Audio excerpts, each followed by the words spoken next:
We got the national championship. Now, Dub, this is a sad time for us, man. We Dub and our football guys.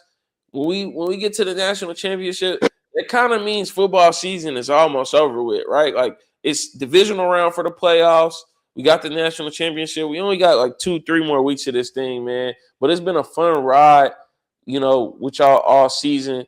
Dub and I've been excited. The 12-team playoff has been everything that we thought it would live up to be.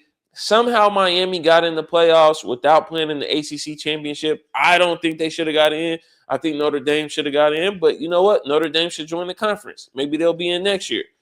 Miami's in the playoffs. They proved they belong. They went on the road to College Station. They knocked off Texas A&M, dominated. Texas A&M had a prolific offense all season, could only put up 3 points. They didn't stop there. They had to play Ohio State. They knocked Ohio State off 24-14. Ohio State had less than 100 yards on the ground. Dominated. This defensive front of Miami is serious. This secondary for Miami is serious. Offensively, they run the ball well. They got Carson Beck, 7th-year senior, who's doing his thing. But now, they're running up against a buzzsaw when it comes to Indiana. One of the oldest teams in college football right now. A great coach in Kirk Cignetti, who has coached this team to an undefeated season thus far. They have the Heisman Trophy winner in Fernando Mendoza. And I don't know if you guys are watching the Indiana-Oregon game or rematch from earlier in the season, but the first play of the game, Indiana picked it off, pick six, go up 7-0 just to start it off. The belt was out. It's like the mama didn't even have to take the belt off. It was already ready to go. They got on Oregon quick. Man, I just can't help but think it's going to be a little bit of the same for Miami. I love what I see out of Malachi Tony. I think he's the next Tyreek Hill. I won't even say that. He's the first Malachi Tony. He's going to be a problem in the league. Great young player. I love what I see out of this team as a whole. It's brought that feeling back when the U ran things. We see Michael Irvin on the sideline with the belt, going to walls, brick walls, all this stuff. Ray Lewis. All of these legendary players. I love the feeling. But it's Indiana. That's crazy to say. Indiana's a basketball school, right? It's Indiana, man. It's gonna be rough. Doug, what are your thoughts? Who do you have winning? How do you see this going? Well, shout out to both teams because who would have envisioned this matchup back in September of August 2020? Nobody. No one would have imagined Indiana Midwest against the good old Florida or let's say Miami Dolphins, but Miami Hurricanes. Miami does have a home field advantage, Hard Rock, so I think they're playing on familiar turf. So the word that you like to use, JT, is it's ordained. Like it was already it was already written. That Miami was going to be able to play on their home turf for the championship. So I don't believe that was by coincidence. But when you look at it, even though they have home field advantage, we got to think about Indiana and the university in itself. Indiana has over 805,000 living alumni.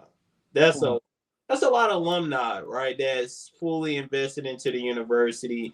And then I think around 400,000 live, I think, in the Indiana area, or within the state. So they're gonna come. They're gonna migrate like birds fly down south to Georgia for the win. Sure. Yes, sir. Birds fly down south. Hey, shout out that boy Jeezy. Hey, listen, you see him, Snowman. Hey, you can't ban him.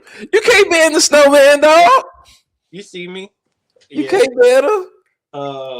So I got Indiana. I got the Indiana. They're gonna have the fans on their back. Undefeated season. They're not gonna let Miami stop them for making school history. And shout out to the head coach, man. He really he made people a believer. Yeah, believer. He wrote a check that he could actually cash. So shout out to Indiana and Miami for having great seasons this season. Damn, that's crazy. Shout out to Indiana. It's getting late. Shout out to Indiana and Miami for having phenomenal seasons. and I'm looking forward to seeing the matchup. Yeah. And speaking of checks, shout out to Mark Cuban because he cut the check that allowed Indiana to bring in all these players in this era of NIL because that's his school. He's an alumnus, and it worked. It worked. You put the money behind a team, and shout out Adidas because this is the first Adidas Bowl ever. This is the first time we have a national championship with two Adidas schools playing against each other. Nike, you got to figure it out, right? Oregon. Indiana gave them the belt twice. How is that possible? Adidas versus Nike, you got the belt. But yeah, to your point, man, this is going to be an exciting football game. I think a lot of points are going to be scored. I just don't think Miami will be able to score at the pace that Indiana will. Man, shout out Indiana. We both going with Indiana. Let us know in the comments who you got. If you a fan of the U, that's cool. Be a fan. Be a fan. Throw it up. But y'all ain't gonna win. That's the bottom line. Y'all ain't gonna win. And if you think otherwise, let us know in the comments. Let us know. Give us that CLS treatment.